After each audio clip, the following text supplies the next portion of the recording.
Good morning, everybody.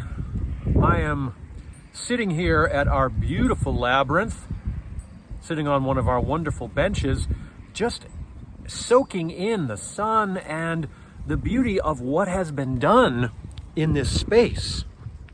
Father Chris and I were in the office this afternoon, and we were moved to come out here because we started talking about an event that is coming up. On Saturday, March 27th, we are going to do a number of things. We're going to rededicate this very labyrinth, which has been amazingly beautified through the generosity of a number of parishioners, through the good offices of our budding Eagle Scout, John Young, and his whole troop have been here working really hard.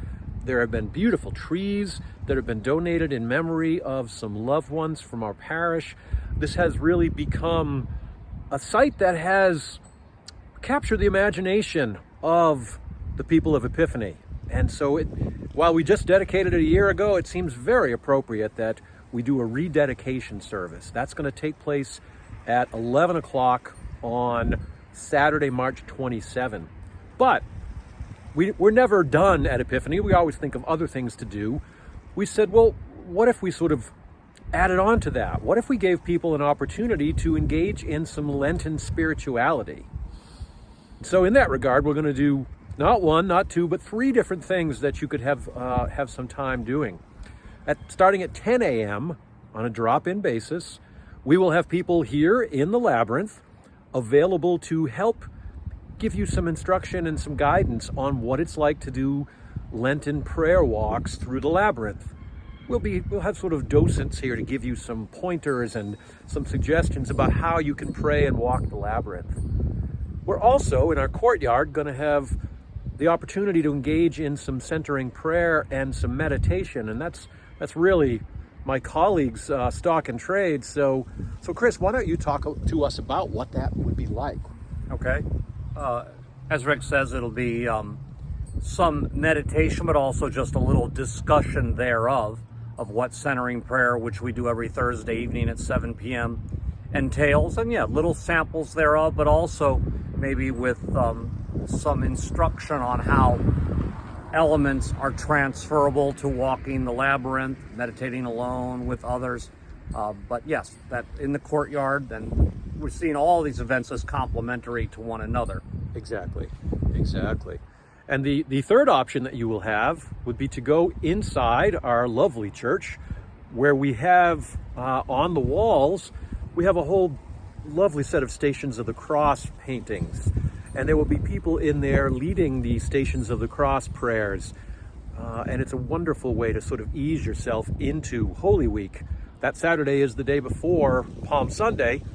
And so it's a very appropriate way for you to begin your Holy Week celebration. So, not one, not two, but three opportunities. Prayer walk here in the labyrinth, centering prayer in the courtyard, Stations of the Cross in the church proper. And as Chris mentioned, feel completely licensed and free to roam between the three groups. You don't have to pick one and stick to it. You can go as your spirit guides you. Father Rick, should we mention the reservation, or were you going to mention the... That's a great idea. Why don't you tell us about that? Okay, well, as many of you know, but Father Rick and I would like to make sure it's 100% of the Epiphany community. We'd like 100% of everybody to know. We have now, just in the last 10 days, started a reservation system for our 8 and 10 o'clock services, which are meeting in person inside the building again. The same reservation calendar that many of you are familiar with can be used to register so that Father Rick, I, and others, the people running the Stations of the Cross, for instance, will know roughly how many people to expect this Saturday, the 27th of March, the day before Palm Sunday. So, if you need that connection, get in touch with anybody at the church, including me. I'll make sure you get that link to the reservation site. It is right on our website. You cannot miss it.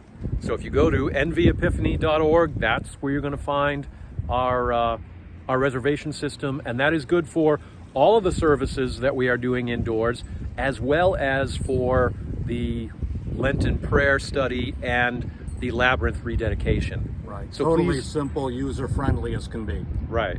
And unlike when we are in the building and we're limited to 50 people, Much of what we're doing on that Saturday will be outdoors, and so we've been able to dramatically increase the capacity. So don't feel like you're going to be shut out, but by the same token, make a reservation so we know you're coming and we know how much to prepare. Great. That's what we have for you today, brothers and sisters. We hope you are enjoying your Lenten journey. We hope this gives you another way to live into that with some spiritual formation. And we hope to see you on Saturday the 27th. God bless.